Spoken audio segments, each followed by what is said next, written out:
بسم اللہ الرحمن الرحیم۔ السلام علیکم ورحمۃ اللہ وبرکاتہ۔ الحمد لولیہ والصلاة لنبیہ محمد وآلہ وصحبہ اجمعین، اما بعد۔ حاضرین و ناظرین، یہ درس قرآن نمبر 430 ہے، اور آج سورۃ النساء کی 2 آیتوں کی تلاوت و تشریح کی جائے گی، آیت نمبر 109 اور 110۔ اعوذ باللہ من الشیطان الرجیم، بسم اللہ الرحمن الرحیم۔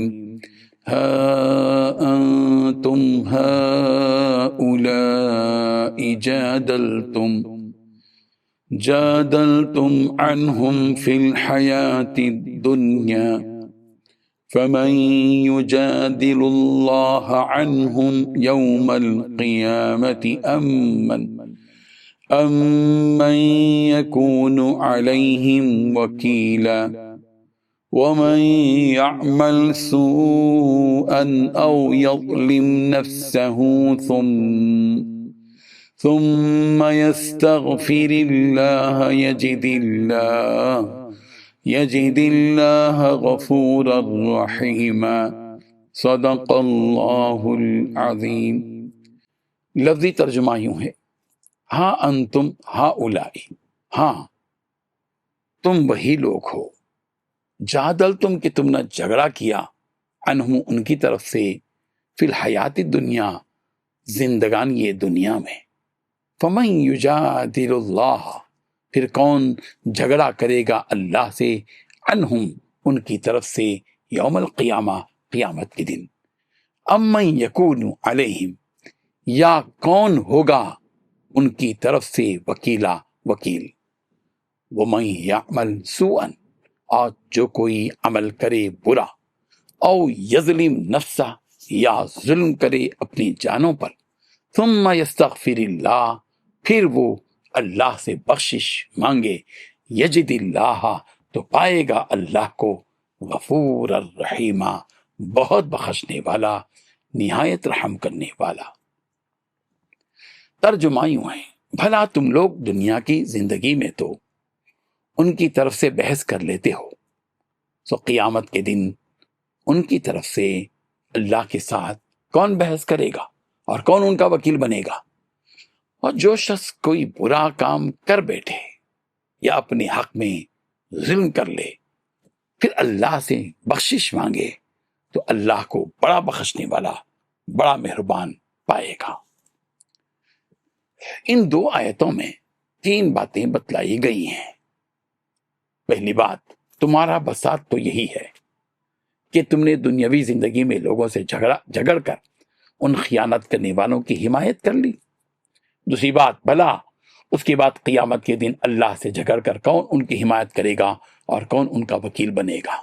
تیسری بات، جو شخص کوئی برا کام کر گزرے یا اپنی جان پر ظلم کر بیٹھے پھر اللہ سے معافی مانگ لے تو وہ اللہ کو بہت بخشنے والا، بڑا مہربان پائے گا۔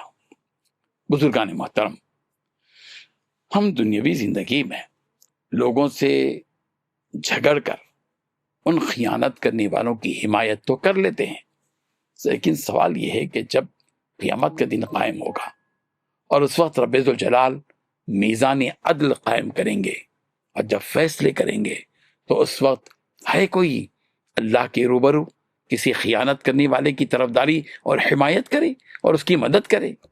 کسی میں اس کی ہمت نہیں ہوگی۔